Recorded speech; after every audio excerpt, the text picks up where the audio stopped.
스타트업 직장인 토크 11비 라운지 시작하겠습니다.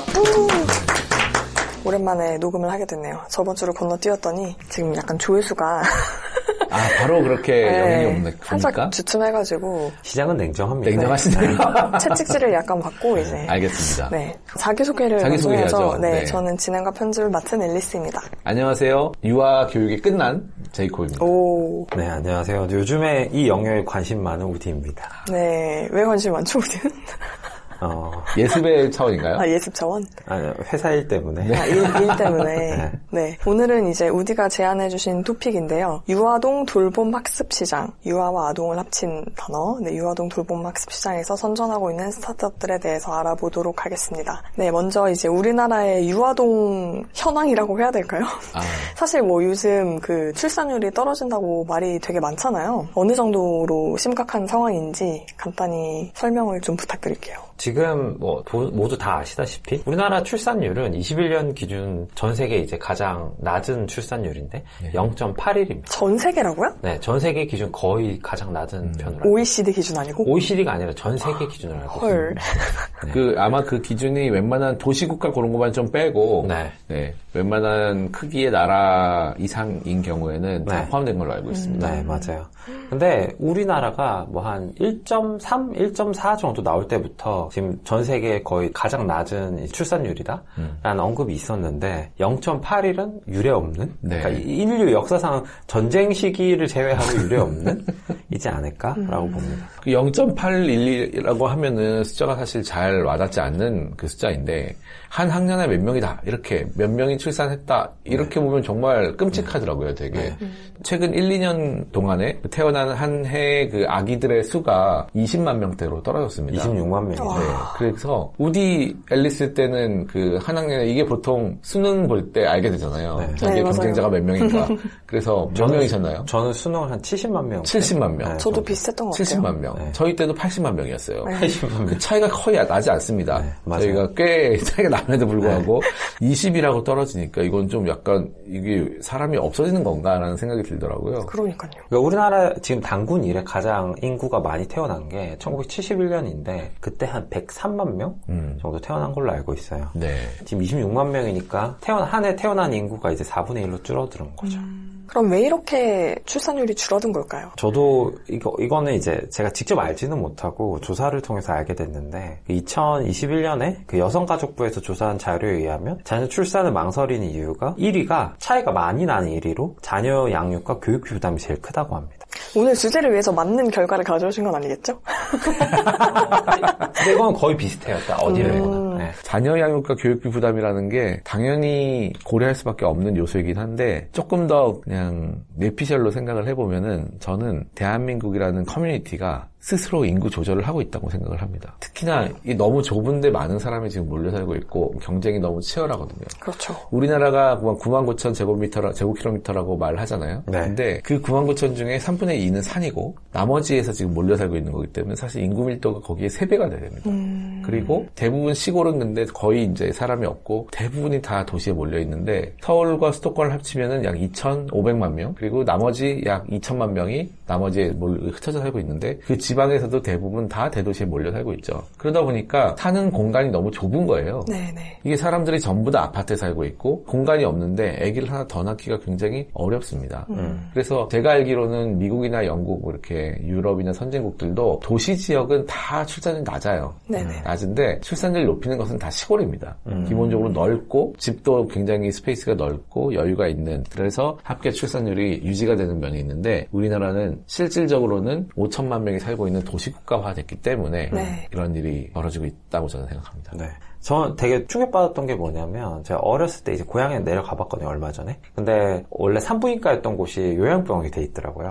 그게 지금 인구 구조 변화를 되게 많이 반영한 변화 아닌가. 그러네요. 네. 그대로 반영했네요. 네. 저도 이제 아직 미혼이고 그 출산의 계획이 아주 멀리 없지만 내가 자녀 양육을 제대로 할 수 있을까? 그만큼 시간과 돈을 쏟을 수 있을까? 그런 걱정이 제일 그쵸. 그런데 제 생각으로는 그 결혼과 출산이라는 게 사실 머리로 생각하면 당연히 이렇게 어렵거든요. 누가 뭐 돈을 아무리 많이 번다고 해도 걱정되는 일인데 제 생각에는 출산은 원래 저지르는 거기 때문에 크게 이제 이성적인 영역은 아니다. 네. 그런데 나이가 결혼 연령이 뒤로 가면서 점점 이성적인 영역으로 가는 거예요. 빨리 결혼해가지고 저처럼 아기를 빨리 낳는 사람들은 별로 크게 계획하지 않고 갑자기 생깁니다. 아이는 그냥 그런 경우에는 어쩔 수 없이 그냥 하는 거예요. 그냥 뭐 그다음부터는 뭐 아기가 태어나는데 그거를 어떻게 할 수 없으니까 그거를 계속 땜빵으로 양육을 계속하는 그런 삶을 몇 년 동안 살게 되는데 그거를 이제 이성의 영역으로 넘어가다 보니까 이제 좀 주저하게 만드는 그런 게 좀 있죠. 이게 애를 키우는 게 원 맨먼 쓰지 않습니까? 원이 좀 넘습니다. 사실. 넘나요? 맨먼스. 어쨌든 이제 한 사람이 하건 뭐 여러 명이 하건 어쨌든 그 맨먼스 이상을 채워야 되는데 이걸 어떻게 채울까? 거기서 이제 저희 오늘의 문제를 해결하는 스타트업들이 나온 거죠. 네네. 저도 제이콥한테 시작하기에 앞서 한번 여쭤보고 싶었던 게 자녀가 한 분 계시잖아요. 어느 정도의 그 비용이 들어가는지? 비용이요? 네, 그러니까 유아동이었을 때, 그러니까 전체 뭐 예를 들면은 내 수익의 몇 %가 교육비로 들어간다. 퍼센트를 사실 재본 적은 없는데, 뭐 이제 먹이고 입히는 거에 다 합쳐야 되기 때문에 학원을 다니고 이런 것들도 비싸죠, 물론. 굉장히 비쌉니다. 또 뭐 요즘은 영유도 많이 다니고 그냥 이렇게 표현하는 게 더 좋을 것 같아요. 내가 먹고 내가 뭔가 하는 그 최소한의 어른들의 삶을 제외한 나머지가 다 투입된다. 라고 봐야 됩니다. 그래서 저축이 조금 쉽지 않아질 수 있습니다. 굉장히 높은 비율에. 네. 왜냐하면 남는 비용을 그쪽으로 다 쓰게 돼 있어요.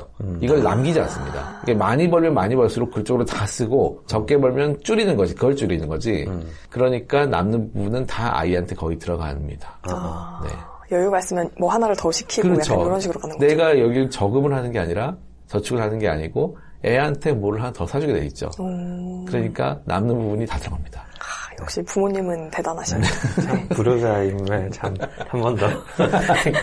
그래서 그 유아동 돌봄 문제에 대해서 말씀드리면 그 통계청에 따르면 우리나라는 맞벌이 가구가 절반에 수렴해요. 한 45% 정도 되는데 서울이나 대도시를 기준으로 하면 훨씬 더 높겠죠. 아마도. 그리고 저도 이 부분에 대해서 공감을 했는데 아이의 성장 과정에 부모님뿐만 아니라 성장 과정에서 함께 아이의 공감해주고 교육해줄 사람이 필요하고 그리고 부모가 시간을 내서 자기 커리어를 포기하고 좀 더 투자를 한다고 해도 모든 걸 직접 가르칠 수도 없고 그리고 부모가 항상 가장 베스트 양육자는 아닐 수도 있는 거잖아요. 훨씬 더 지식이 많으신 분들이 도움을 주시는 게 좋을 것 같고 그리고 이런 이제 어린이집 내 유치원 외에 부모님이 리소스가 들어가거나 아니면 어떤 대안을 찾아야 되는 게 있는데 유치원의 경우는 제가 알기로 한 3, 4시 정도에 하원을 하는데 이게 초등학교 저학년에 입학할 경우에는 애들이 한 12시 반이나 1시 되면 정확하게 알고 있습니다. 네. 네, 맞습니다. 이것도 큰 문제예요. 네. 그때 그래서 그 엄마 아빠가 육아휴직을 많이 하신다고 하시잖아요. 초등학교 입학했을 때. 처음에 나왔을 때, 그리고 초등학교 저학년 때 많이 한다는데. 그쵸. 7세까지 되나 그럴 거예요, 아마도. 네네. 그 방과 후 학교 같은 건 없는 건가요? 있죠. 학교 있죠. 네. 그래서 있지만 그럼에도 불구하고 그게 모든 걸 뺑뺑이 돌려서 커버 칠 수는. 그거 끝나도 저학년 때는 3시에 끝나요. 2개까지 할 수 있었나 그랬거든요.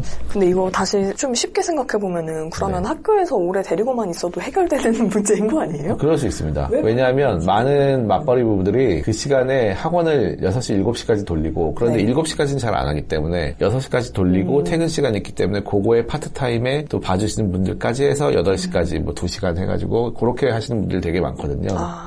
근데 일반 공립학교에서 방과 후 수업을 그렇게 돌리려면은 그 정규 수업보다 방과 수업이 더 많아집니다. 그러기는 좀 어렵잖아요. 그렇죠. 네, 그래서 일부 커버를 해주지만 또 공백이 있기 때문에 어쩔 수 없이 사람을 써야 되는 상황이 되고 많은 친구들은 이제 봉고차를 타고 학원에서 학원으로 다니는 그런 상황이 벌어집니다. 네.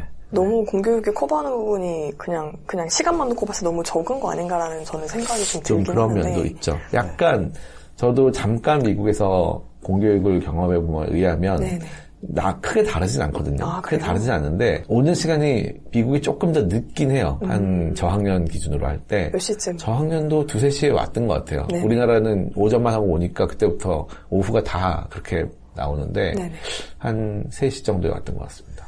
네. 그래서 이 문제에 대한 이제 대안으로 뭐 말씀 주신 것처럼 학원 뺑뺑이를 돌리거나 아니면 뭐 요즘에 K 보육으로 뜨고 있는 태권도를 가게 하거나 조부모님을 소환하게 되죠. 그것도 안 되면 이제 부모님 퇴사 후 전담 육아하는 경우가 있습니다. 그래서 뭐 사실 지금 공교육이 커버하는 부분이 사실상 많지 않기 때문에 특히 저학년 때까지는 그래서 어쩔 수 없이 이제 사교육에 혹은 다른 뭐 부모님한테 의지를 한다든지 그것도 안 되면은 이제 제3자에게 서드 파티에게 이제 도움을 구할 수밖에 없는 상황이 된 것 같아요. 서드 파티 그렇죠. 네네네. 그래서 시장 규모가 아직 큰 편이라고 보면 될까요? 사람은 줄어도 시장 규모 안 줄을 거라고 저는 생각합니다. 많이. 왜냐? 아까 말씀드린 대로 사람들은 애들이 준다고 해가지고 그 돈을 아끼는 것이 아니고 하나면 둘이다가 하나가 되면 그 하나를 다 몰아주는 거예요. 그러니까 돈은 쓸 거다. 남는 돈은 결국 쓸 거기 때문에 이 시장은 크게 위축은 안 될 거라고도 생각됩니다. 우리가 시장 규모를 한번 설명해 주시죠. 되게 가볍게 조사를 해봤는데 여전히 유아아동은 우리나라에 한 4,500만 명 정도 된다. 그러니까 여기서 말하는 유아아동은 한 1세에서 13세까지 그리고 13세 이하 아이당 지출이 증가하고 있어요. 최근에 A4캣이라는 단어가 있는데 A4캣이라는 게 기존에는 이제 부모님이 아이한테 뭐 조금 투자를 했다면 이제는 삼촌, 숙모, 외가, 뭐 이모 뭐 다 이제 아이에게 그 투자를 하는 거죠. 지출은 아이당 지출은 훨씬 더 과거보다 증가했다. 그리고 뭐 베이버 시터 등 이제 돌봄 시장만 해도 3조 원 그리고 과거에 우리가 했었던 뭐 눈높이 빨간 펜 같은 방문 학습지나 학원 등 시장이 12조 그리고 이제 핑크퐁이나 뭐 영실업 놀이의 발견 같이 이제 완구나 액티비티 콘텐츠까지 합치면 여전히 한 50조 정도는 되는 시장이다. 아직은 크다. 충분히 이제 사업을 할 만하다. 그래서 이 시장의 문제를 해결하고 있는 그 스타트업들이 있는데요. 그 시터를 구한다는 것, 그러니까 돌봄 또는 아이를 막 단시간 동안 이제 맡기는 게 되게 고고고 관여 시장이잖아요. 그래서 이 분야를 이제 문제를 해결하고 있는 그 잘한다, 째까가고 맘시터가 있습니다. 째까가고 왜 악어인가요? 그러게요. 이게 그 스토리가 있는데 째까가고의 대표님의 딸이 지었습니다. 딸이 지었는데 아이의 눈높이에서 그러면 만든 이름이네요. 피터팬을 그 아이가 되게 좋아했었는데 거기에 나오는 악어. 그 후쿠 선장이 빌런이잖아요. 근데 후쿠 선장이 가장 무서워하는 게 이제 시계를 삼킨 악어인데 거기서 이제 따와서 째까가고라고 합니다. 저 몰랐어요. 피터팬에서 나오는 악어. 재밌네요. 뭐 맘시터도 그 직관적이고 잘한다는 약간 중의적인 표현인 거죠, 이게. 맞아요. 잘한다 하고 잘한다의 두 가지가 더 있는 건가요? 그런 것 같아요. 이제 맘시터, 째까가고 잘한다가 있는데 공통적으로 이곳들이 그러니까 진짜 어려운 시장이에요. 그래서 되게 시도했던 곳들은 많은데 공통적으로 이쪽들이 다 잘하는 거는 그 공급자들, 그러니까 선생님들이나 이제 돌봄 시터들을 뽑는데 아주 한 7단계에서 8단계 정도의 되게 엄격한 채용 절차가 있어요. 통과율이 한 15%에서 22% 정도 되고 그리고 돌봄을 넘어서 학습 영역으로 진출하고자 합니다. 그러니까요. 이게 또 저희가 사전에 잠깐 얘기했지만은 우리나라의 중견 기업을 키운 그 시장 아니겠습니까? 웅진과 교원. 그러면 맘시터, 째까가고 잘한다 모두 이제 이런 돌봄 시장에 선생님을 공급하는 회사다라고 이해를 하면 되는 거죠. 맞아요. 근데 맘시터는 조금 더 아이들 영아, 그러니까 한 1에서 3세 사이에 이제 돌봄에 조금 더 초점이 돼 있고, 그리고 째까가고랑 잘한다는 조금 더 이제 높은 연령대, 그러니까 유치원생부터 초등학교 저학년까지 그쪽을 조금 더 타겟하고 있습니다. 이분들은 그러면은 혹시 자체 교재가 있나요? 째까가고는 그 자체 컨텐츠들이 있는 걸로 알고 있고 근데 잘한다나 째까가고가 이제 플랫폼이 되려고 해요. 그래서 키즈 플랫폼으로서 많은 컨텐츠 프로바이더들에게 컨텐츠를 제공받고 이걸 연결하고도 있습니다. 그러니까 제가 이제 여쭤본 이유가 아마 비즈니스 모델이 결국은 매칭을 해 주시면서 거기에 수수료를 받는 모델이 아닐까 싶어요. 맞아요. 근데 그거는 결국은 사람 한 명 들어가는 때마다 늘어나는 수입이 그냥 리니어라는 말 안 쓰려고 했는데 리니어합니다. 직선 형태이기 때문에 이것이 웅진이나 교원같이 큰 기업이 되기에는 이익이 좀 적지 않을까 하는 생각이 들어서 결국은 예전에 책이라는 거는 한번 만들어 놓으면 이제 찍어내는 것 아니겠습니까? 그래서 이익률이 굉장히 높죠, 사실은. 그런 것들을 하면 좋지 않을까 하는 생각이 좀 들었습니다. 맞아요. 그래서 째까가고는 이제 캐릭터들이 좀 발달되어 있는데 자치 IP 활용해서 뭐 완구나 어떤 교재 같은 거 만들려고 하는 것 같고 째까가고 잘한다 모두 이런 일지를 받고 있거든요. 근데 거기에 쌓이는 이제 텍스트들이 데이터들이 돼서 그 아이별로 아니면 나와 비슷한 어떤 비교군에 있는 아이 그리고 각 지역별로 여러 가지 콘텐츠나 문화나 콘텐츠나 학습이나 아니면 액티비티 같은 것들을 추천해주는 방향으로 진화하고 있습니다. 네. 그 서비스에 대한 설명을 조금만 더 해주실 수 있을까요? 그래서 맘시터는 네. 근데 셋 다 선생님을 공급해주는 건 기본적이긴 기본이고. 해요. 네네네. 네, 기본이긴 해요. 근데 약간 비즈니스 모델이 조금 다른데 네네네. 맘시터 같은 경우는 그 공급자 풀을 확보해놓고 네. 마치 이제 리멤버나 보통 헤드헌팅 서비스랑 비슷하게 아. 그 어떤 이용권을 구매하게 되면 네. 그 컨택할 수 있는 권한을 제공하고 있습니다. 아. 그래서 그게 메인 BM이고 잘한다의 경우는 그 선생님을 공급하는 역할을 하고 선생님을 이제 필터링하는 역할을 하고 그리고 여기서 이제 크로스셀이나 업셀을 일으키는 거죠. 그러니까 교재나 액티비티 네. 같은 것들에 대해서 네. 그 크로스셀, 업셀을 일으키고 있습니다. 그리고 잭각학원은 되게 재밌는 게 기존에 이제 매칭 사업을 했었었는데 이분의 일화가 재밌는 게 이분이 메일 유업 출신이십니다. 네. 그러니까 메일 유업의 마케터 출신이신데 이런 우유, 유제품 회사는 우유를 팔아가지고는 이윤을 남기지 못한대요.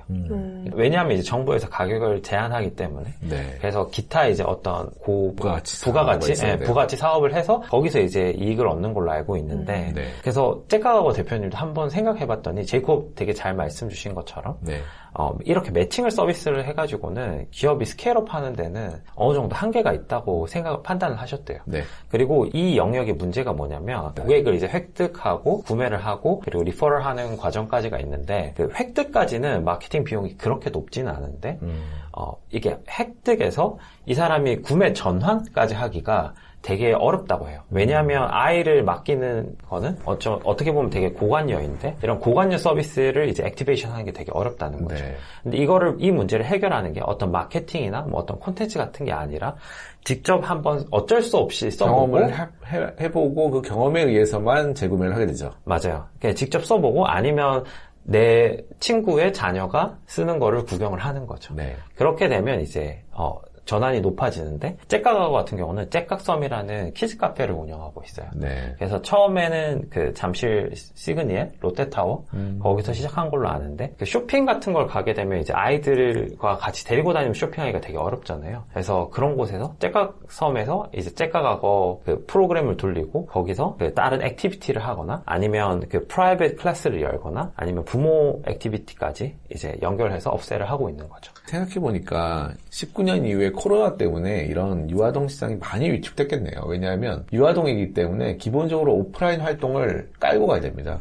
그래서 예전에 보면 키즈카페 하니까 생각이 났는데 굉장히 대형 키즈카페가 엄청나게 커지고 있었어요. 처음에는 키즈카페가 그냥 아파트 상가에 조그맣게 그냥 인테리어 좀 해놓고 애들 그냥 뛰어다니는 그런 곳이었다면 그냥 쇼핑몰에 그거에 막 10배, 20배 크기로 어마어마한 키즈카페들이 많이 생기고 있었거든요. 그렇죠. 근데 코로나로 다 엄청 큰 타격을 받고 다 망했겠네요. 네. 근데 이 영역은 조금 달랐어요. 아, 그래요? 그러니까 어쨌든 부모님이 재택근무를 하게 됐잖아요. 아, 네. 그리고 아이가 학교를 안 가잖아요. 네. 그럼 아이랑 같이 있는 시간이 훨씬 더 늘어납니다. 길어는데 스트레스 지수가 높아지겠네요. 네, 스트레스 지수가 훨씬 더 높아지고 예전에는 훨씬 더 깐깐하고 조심스럽게 이제 이런 서비스를 썼다면 이제는 훨씬 더 이제 내가 살아야 되니까 지갑이 열리는 거죠.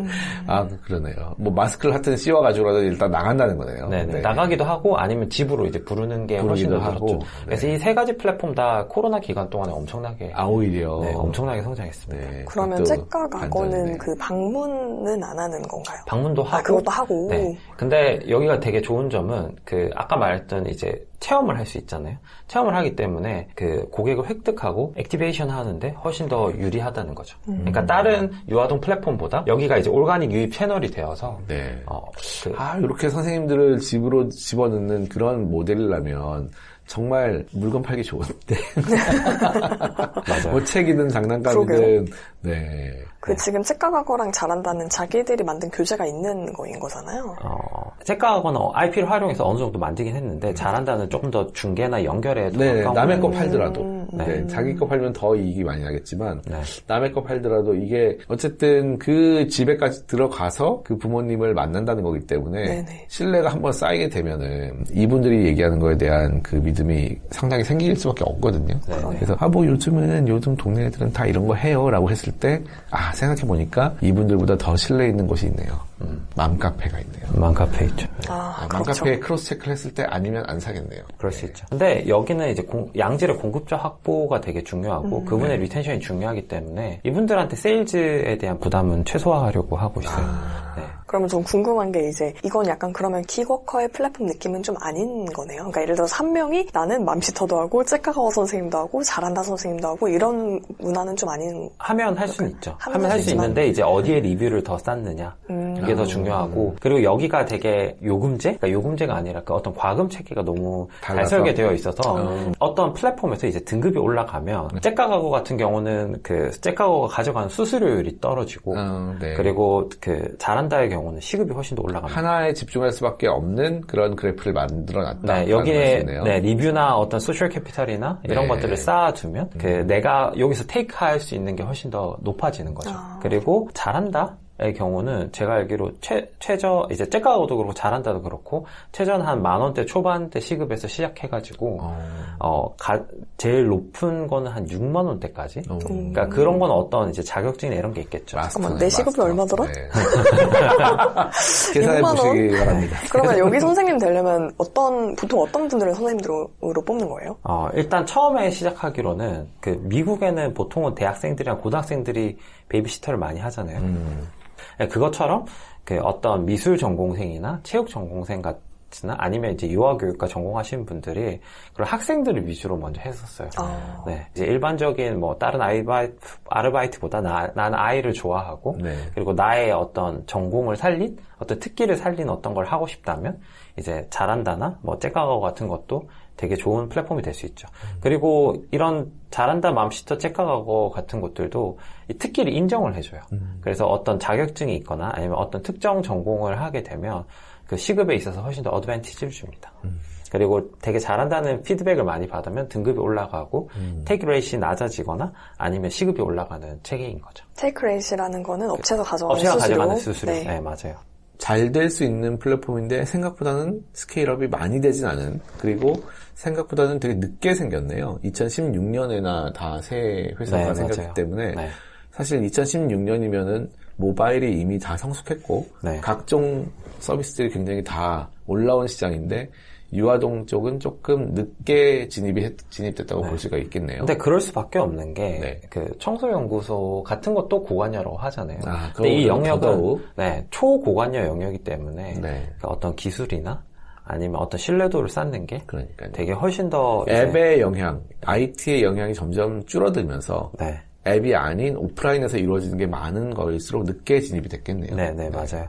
이거 보니까 저는 그게 생각났어요. 그 아까 얘기했었던 뭐 교원의 빨간펜 선생님, 뭐 혹은 뭐 구몬학습의 구몬 선생님 이런 분들 계셨잖아요. 약간 그거랑 느낌이 비슷하기도 하다. 거기는 이제 자기네들이 만든 어떤 교육 자료를 가지고 이제 방문을 해서 물론 이제 오래 있지는 않았죠. 그 선생님들 한 30분 뭐 이렇게 잠깐 30분 왔다 가셨던 것 같긴 한데 약간 그게 조금 더 세련돼진 상태에서 시간이 늘어난 느낌이 된 것 같아요. 그렇죠. 빈도가 늘어나고. 어떻게 보면 그래서 기존의 플레이어들이 할 수도 있었던 부분인 것 같기도 하고. 근데 이제 이렇게 전통기업이나 대기업은 그런 트랜스폼 하는 게 너무 어려운 것 같아요. 그러니까 예를 들어 저번에 말씀드렸던 이제 데일리샷과 GS나 뭐 어떤 편의점 유통망들은 그쪽은 이제 유통망이 이미 더 깔려 있고 훨씬 더 유리한 상황임에도 불구하고 그 영역의 스타트업이 계속 나오잖아요. 그래서 내부의 어떤 이해관계라든지 그런 구조 바뀌는 게 생각보다 어렵지 않나? 또는 아직은 규모가 굉장히 작다고 생각할 수도 있을 것 같습니다. 그럴 수도 있을 것 같아요. 왜냐하면 그런 방문 선생님들의 시장이 굉장히 크잖아요, 사실은.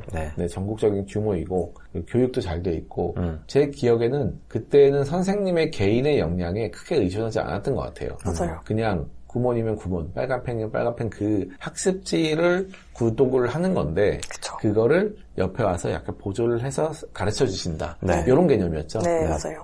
근데 지금은 보니까 더 선생님의 역량에 의존하는 정도가 좀 더 높아진 것 같고 그렇다면은 플랫폼, 기업 입장에서는 저기서 뭘 먹을 수 있을까라는 고민도 할 수 있을 것 같아요. 네, 맞아요. 그래서 이 세 곳 다 차화를 걸고 있는 게 양질의 공급자 확보이고 여기가 되게 어려움을 겪고 있는 것도 양질의 공급자 확보인 것 같아요. 그리고 이쪽이 아까 말씀드렸지 그 활성화 되는데, 그러니까 구매 고객으로 넘어가는 게 되게 고난이도로 했잖아요. 마케팅비가 되게 높은데, 저는 개인적으로 이 세 가지 중에 탑픽으로 뽑자면 째까가고를 들 수 있는데. 네. 지금 이게 추천해 주신 겁니까, 우리가? 주식을 살 수는 없죠. 네. 그렇지만 이제 개인적으로 조사를 하면서 되게 좋다고 생각하는 건 째까가고인데, 네. 그 이유는 뭐냐면 아까 말했던 그 키즈 카페라는 이제 째깍섬이라는 어떤 그 앵커가 네. 오가닉한 그로스를 만들어낼 수 있는 네. 그런 채널로서 작용하고 있다. 그리고 또 하나는 되게 재밌는 게, 여기가 이제 우미건설이나 교보생명이나 SI를 되게 많이 투자를 받았어요. 네. 되게 재밌는 게, 이런 키즈 카페는 건물 공급자들이 이걸 되게 유치하고 싶은 시설이라고 해요. 네. 그쵸. 그러니까 어떻게 운영해야 될지도 모르고, 네. 어떤 검증받은 것들을 운영하고 싶은데, 그래서 째깍하고는 째깍섬을 만들 때 그 인테리어 비용이나 월세 같은 것들을 되게 많이 감면받는 걸로 알고 있어요. 그래서 거의 무료에 가깝게 시작을 할 수 있기 때문에 처음부터 이익이 난다. 그리고 선생님들이 이제 상주하기도 하지만 수요와 공급에 있어서 네. 이런 째깍하고라는 플랫폼이 있기 때문에 그 선생님의 공급을 되게 유연하게 가져갈 수가 있잖아요. 네. 그래서 여기서 벌써 이익을 내면서 가고 있는 걸로 알고 있어요. 벌써 흑자가 나나요? 네. 그러니까 째깍섬에 대해서는. 째깍섬에 대해서. 네, 키즈 카페에 대해서는. 그리고 뭐 중견 기업들, 그러니까 사내 어린이집을 하기 어렵거나 아니면 대기업조차도 그 사내 어린이집의 경쟁력이 엄청 심하다고 해요. 네. 근데 그런 곳들에 이제 입점해서 어떤 그 돌봄 공백을 채우는 어떤 네. 복지로서도 작용할 수 있고, 그리고 B2B 복지몰에도 많이 들어가 있어요. 그래서 네. 이런 이용권 같은 것들을 복지 포인트로 판매하기도 네. 하고 있는 걸로 알고 있습니다. 맞아요. 요즘 이런 거 많더라고요. 직원복지로. 이런 뭔가 돌봄 관련 서비스 구독을 할 수 있는 네. 쿠폰 같은 거를 준다든지 네. 그런 게 많더라고요.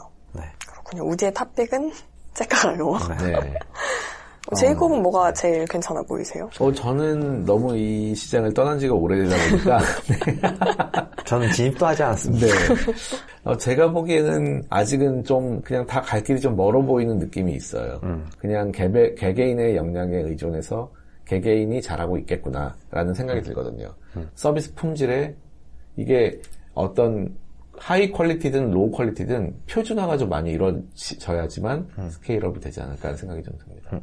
저도 비슷한 맥락인데, 지금 일단 여기에서 일하시는 선생님들이 뭔가 정규직으로 고용된 형태가 아닌 거잖아요. 그냥 네. 기워킹을 하고 계신 거고, 그러면 째까하거나 잘한다나 맘시터가 이제 선생님들을 엄격하게 뽑는 거와 대비해서 정말 이 선생님들을 같이 가는 어떤 파트너로서 어느 정도 생각을 하고 있는지와, 그리고 이렇게 뽑은 선생님들에 대해서 어떤 교육 같은 거를 제공을 하고 있는지, 그 말씀하신 조금 표준화된 서비스나 좀 퀄리티 컨트롤 하기 위해서 뭐를 하고 있는지 조금 그런 게 궁금해지긴 하네요. 물론 하고 계실 거라고 네, 생각이 별도 들지만. 교육도 하고 있어요. 네네. 네. 그게 좀 중요하지 않을까? 네. 네. 맞아요. 맘시터의 또 BM 중에 하나가 이런 시터 교육을 받는 게 네일체험 공제 같은 이제 정부 어떤 지원으로 할 수 있는 게 있대요. 그래서 그 시터 교육 사업도 하고 있는 걸로 알고 있어요. 네. 저도 이제 예전에 구몬이나 눈높이를 해봤거든요. 네. 싱크빅도 했었고, 그거랑 이제 이거랑 다른 점은 그분들도 어떤 고용된 사람들이 아닙니다. 그러니까 개인 사업자들이에요. 학습지 교사들이. 그래서 되게 엄청난 로열티 같은 것들은 높지 않을 것이다. 네. 그리고 내가 여기서 이 친구를 엄청 잘 가르친다고 해서 뭐 약간의 뭐 바이럴 리퍼럴이 날 수는 있지만 네. 어쨌든 본인의 이익과 엄청나게 어떤 본인의 브랜드가 엄청나게 쌓이는 그런 것과는 이제 강하게 연동돼 있지는 않다. 네. 근데 째까가거나 이제 잘한다나 맘시터 같은 경우는 이제 리뷰 같은 게 되게 시스템이 되게 잘 돼 있고, 그리고 추천이 되게 고도화되어 있고, 여기는 이제 어떤 특기를 가지거나 아니면 좋은 리뷰를 많이 받으면 시급 체계가 되게 바뀌잖아요. 네. 그래서 훨씬 더 열심히 할 유인은 이쪽이 더 많이 있지 않을까. 좀 더 플랫폼에서 그런 것들을 해주는 네, 그런 맞아요. 시스템이라고 볼 수 있겠네요. 네, 그렇기 때문에 이제 이탈하지 않지 않을까. 네. 그러면 실제로 선생님 일탈률은 좀 낮은 편인가요? 그렇게 높지 않은 걸로 알고 있어요. 정확하게 숫자는 제가 기억이 안 나는데, 그리고 되게 재밌었던 게 이분들은 그 콘텐츠 공급자들이 성공하는 게 결국 이 플랫폼의 성공이라고 주장을 하시더라고요. 맞죠. 그래서 이분들이 이제 돈을 많이 벌 수 있고 이렇게 보호를 받을 수 있는 거를 최대한 이제 잘 구조를 만드는 게 이 사업의 이제 키서스 팩터다. 네. 이렇게 말씀하시더라고요. 맞습니다. 뭐 그거 아니면 사실 플랫폼은 항상 저희가 얘기하듯이 플랫폼은 껍데기고 그 안에 있는 컨텐츠가 왕이지 않습니까? 그렇죠. 네, 컨텐츠가 제대로 확보되지 않는다면 플랫폼이 아무리 잘 만들어놔도 잘 되기는 좀 어렵다고 생각합니다. 네, 맞아요. 뭐 여기서 일하시는 선생님들은 그런 것도 가능할 것 같아요. 자기가 이제 정말 이 직업이 잠깐 하는 게 아니라 뜻이 있다면은 플랫폼에서 제공해주는 리뷰나 이런 것들을 열심히 쌓아가지고 그냥 나중에 독립하는 거죠. 이제 더 이상 책하고 선생님 안 하고. 근데 이거는 나의 좋은 포트폴리오 중에 하나로 삼고 네. 뭐 나만의 그런 유치원을 만들던. 그럼요. 네. 그런 이제 레퍼런스를 쌓을 수 있는 거죠. 네. 네. 충분히 그런 분들이 있을 거라고 생각하고요. 네. 뭐 모든 플랫폼형 업에 있어서 다 마찬가지인 것 같습니다. 네. 그리고 아동 학대라든지 뭐 어떤 문제가 생기지 않을까에 대해서 걱정을 많이 하셨는데 그런 일도 되게 예방돼야 되는 게 되게 중요하겠지만 근데 의외로 반대의 사례가 훨씬 더 많이 일어나는 게 그 아이나 부모님에 의해서 네. 선생님이 상처받는 일이 훨씬 더 많다고 그쵸. 해요. 하대하고 네, 하대하거나 아니면 뭐 약속하지 않은 일을 시키거나 네. 아니면 뭐 시비를 거시거나 있을 것 같아요. 맞아요. 아니면 아이가 이제 좀 아이다 보니까 좀 뭐 공격을 할 수도 있고 네. 예상치 못한 있습니다. 행위를 할 수도 네네네, 있는데 있습니다. 네. 근데 그 상황에 있어서 이제 보호 장치가 되게 중요하다. 네. 그래서 여기는 이제 보험 같은 것도 되게 잘 되어 있고 네. 그리고 최대한 이제 양쪽의 말을 들어야 되긴 하지만 네. 어쨌든 이제 개입을 해서 어느 정도 중재하는 노력도 해주는 것 같아요. 네. 그래서 완전히 독립적으로 하는 것보다는 어쨌든 약간 느슨한 연결이 되어 있음으로써 얻게 되는 어떤 어드밴티지가 있다. 네. 네, 그런 것도 있는 것 같습니다. 네. 참 어려운 시장입니다. 맞습니다. 네. 그러면 이 세 개 업체에 대한 설명은 뭐 여기까지 더 추가로 말씀하시고 싶은 거 혹시 있으신가요? 네, 이 정도면 될 것 네. 같아요. 네. 그 정도로 하고 그러면 다음으로 우디가 또 추가로 준비를 해오신 학습 관련 온라인 플랫폼이라고 해야 되나요, 이거? 네. 네, 요거 하나 추가로 설명 부탁드립니다. 네. 그래서 이런 게 이제 해외에는 어떻게 돼 있을까라고 생각을 해봤는데 키즈패스라는 곳이랑 이제 아웃스쿨이라는 곳이 대표적입니다. 그래서 아웃스쿨은 잘한다 째까가오랑 비슷해요. 그러니까 키즈 액티비티나 놀이 학습 튜터를 중개하는 서비스고 코로나 이전에는 그 과학놀이나 역사나 미술 클래스 같은 것들을 할 수 있는 분들을 이제 매칭하는 서비스였어요. 그리고 재밌는 게 미국에는 교사가 생각보다 급여가 되게 낮잖아요. 네. 대우가 안 좋다고 그래요? 하는데 네. 그럼 겸직도 가능한가 봐요. 네, 그래서 교사들이 많이 사용했다고 해요. 학교 이 선생님들이? 네, 그렇다고 네네네. 해요. 그리고 여기도 이제 그 부모님이 겪는 고충은 다 똑같아서 네. 코로나 기간에 라이브 클래스로 성공해서 피봇해서 유니콘으로 등극을 했습니다. 온라인으로 네, 하는 온라인으로 거죠? 이제 피봇하는 걸 되게 기존의 컨텐츠를 온라인으로 옮겼나 보네요. 근데 기존에 이제 오프라인 매칭의 경우는 어쨌든 뭐 아까 말 안 하기로 했지만 리니어하게 성장할 수밖에 없는데 네, 근데 이제 라이브 클래스는 네. 어쨌든 같이 할 수 있는 사람이 훨씬 더 많잖아요. 네. 찍어내기가 되니까요. 네, 이제 인터랙션을 더 잘하기 위해서 한 10몇 명 정도로 제한하고 있는 걸로 알고 있긴 해요. 네. 그래서 그 기간에 이제 성공적으로 피봇하면서 유니콘으로 등극했고, 네. 제가 과거에 이제 이쪽 영역에 또 관심이 있어가지고 네. 좀 조사를 해봤었는데, K 학부모들이 진짜 보통이 아닙니다. 어. 네, 이 교육열이 그 장난 아닌 게 코로나 기간에 이제 해외 연수를 가지 못하잖아요. 네. 아웃스쿨은 누구가 들어오느냐가 이제 엄청 이제 엄격하진 않거든요. 네. 그래서 해외 연수 대신에 한국에서 외국인 친구들과 함께 액티비티 할 수 있는 매력 때문에 한국 어린이들이 되게 많이 참여하고 있다고 해요. 네. 그래서 네이버 블로그 등에 보면 이제 아웃스쿨이 되게 많이 발견할 수 있고 이제 각 클래스마다 꼭 한국인이 있었다. 이런 이제 증언들이 나오고 있습니다. 네. 되게 멋있네요. 어린이들이 온라인으로 외국인 친구들과 수업을 그렇죠. 받는 되게 외국인 첨단 튜터와- 21세기 느낌. 네, 그렇죠. 네. 맞아요. 좋습니다. 근데 시차가 맞나요, 이게? 그 K 학부모의 열정은 이제 뭐 애를 네. 밤에다가 이제 돌리는 거죠. 뭐. 아침에 할 수도 있고 밤에 할 수도 네. 있고 뭐 그런 거죠. 그리고 제가 이제 한 2년 전에 이 영역을 좀 조사를 했었었는데 네. 이제 한 2년 전에 제가 조사할 때는 다 영어로 되어 있었는데 네. 이제 홈페이지를 들어가 봐도 컨텐츠는 다 외국인이 수업을 하고 이제 영어 수업이지만 한국어로 이제 디스크립션이 다 나와 있습니다. 네. 그리고 구글에 아웃스쿨을 검색하면 온라인 국제 광고 아웃스쿨 글로벌 에듀테크 유니콘 기업으로 네. 광고까지. SEO가 이제 되어 있습니다. 네. 그래서 진짜 K 학부모들이 정말 대단하시구나. 네. 한국인을 채용한 걸로. 네.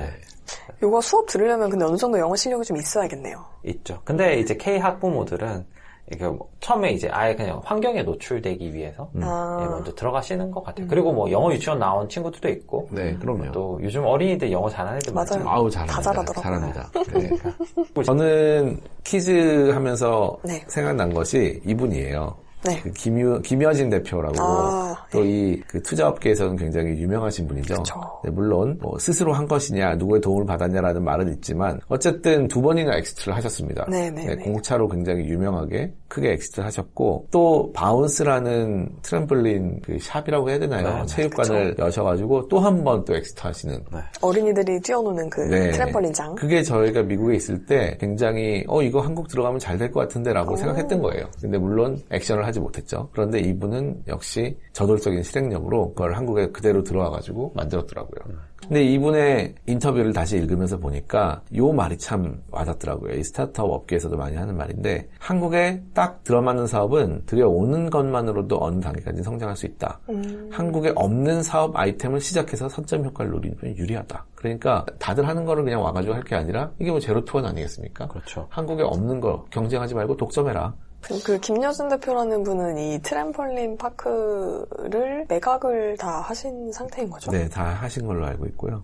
요즘 여기서 뭐 하시는지 굉장히 궁금해서 조금 찾아봤는데 네네. 아직까지는 잘 그 다음에 행보는 없는 것 같습니다. 언젠가는 세 번째 아이템을 또 들고 찾아오시는 거 아닐지. 그러니까요. 이게 참 감이 좋으신 분인 거죠. 저 어쨌든 대단하신 분입니다. 저희도 뭔가 괜찮은 거 있으면 아이템과 실행력이 중요합니다.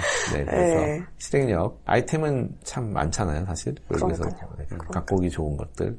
하지만 그리고, 실행력과 자본이 없기 때문에 못하는 거죠. 그쵸. 맞아요. 사실 이 잘한다 맘씨 더 째깡하고도 엄청나게 새로운 그런 게 아니거든요. 네. 이게 누구나 사실 생각할 수 있는 거고 네. 이제 하우의 문제인 것 같습니다. 네, 실행이 참 어려운 부분입니다, 네. 진짜. 특히 잘하는 게 너무 중요한 비즈니스니까. 맞아요. 저는 개인적으로 이걸 그럼 초기에 만났다 하면 투자를 할 수 있었을까 했을 때 정말 하기 어려웠을 것 같아요. 네, 맞아요. 그러니까 리스크가 산재해 있고 시장도 줄어들고 있고 근데 이걸 이만큼 키웠다는 데 있어서 아까 그 세 가지 회사 대표님들 정말 진짜 대단하신 것 같아요. 지금 그 이용자가 얼마나 되나요? 잘한다가 그때까지 누적 한 5만 명 정도예요. 네, 근데 잘한다가 1등이다. 그래서 주장하는 거는 이제 한 4,500명 아이들 중에 한 1% 정도밖에 1%? 안 해봤다. 그래서 더 확장할 수 있는 업사이드가 있다. 네. 그렇게 말씀 주시더라고요. 아직 그렇게 크진 않네요. 사실 창업한 지 그렇게 오래되지는 않은 것 이게 같고 막 16년 창업? 네. 금방 크게 확장할 수 있는 그런 사업도 아니어서 그러니까요. 사람을 모집해야 되고 교육해야 되고 그렇죠. 네, 아무튼 오늘 유아동 시장에 대한 유아동 돌봄 학습 시장에서 일하는 그 스타트업들 얘기 잘 들어보았습니다. 저도 오랜만에 이 시장에 대해서 다시 이 감을 터치를 해봤는데 네네. 참 어렵다는 생각이 다시 한번 듭니다. 네, 여러 가지 매크로도 점점 커지지 않고 있는 시장에서 고관여 시장인데 정말 잘했으면 좋겠다는 생각이 들고 이 시장에서 다시 한번 웅진교원 같은 큰 기업이 나오기를 바랍니다. 저는 이 영역은 해외 진출이 필수 아닐까? 그래서 국내에서 쌓은 노하우를 기반으로 브랜딩을 되게 잘 해서 이제 해외 진출을 할 수밖에 없지 않을까 생각합니다. 그러네요. 괜찮네요. K-교육으로 해가지고 네. K-교육이 또 오바마 전 대통령이 언급했을 정도로 아시아에서는 핀란드 교육이죠. 네, 굉장한 그 세계적인 영향을 같이 갖고 있지 않습니까? 네, 스파르탄 교육. 네. 저는 아까 이제 그 아웃스쿨을 보면서 잠깐 든 생각인데 우리나라 교사분들이 겸직이 되는지 안 되는지 제가 잘 모르겠는데 아마 공무원이나 교사가 겸직이 그렇게 쉽진 않을 것 같아요. 네. 네. 사실 지금 뭐 이런 플랫폼들에서 선생님 모집이 되게 어렵잖아요. 네. 아싸리 그냥 교사분들도 겸직할 수 있게 해가지고 네, 좀 공급도 늘리고 하면은 비용도 조금 더 떨어질 수도 있는 거잖아요. 되게 좋으신 생각인 것 같아요. 네, 정말 좀 선생님들 좀 부색을 얻고 네. 좀 검증된 인력 풀이니까 그래도. 그렇죠. 우리나라 선생님들도 그렇게 급여가 되게 높지는 않은 걸로 알고 있어서 맞아요. 대신 집에 굉장히 퇴근 빨리 하시거든요. 네. 그런데 그 시간에 오히려 부업을 할 수 있다면 하시는 분들도 꽤 나오겠네요. 네, 그러면 오늘은 여기까지 하도록 하겠습니다. 네, 11위 라운지에서 다시 만나요.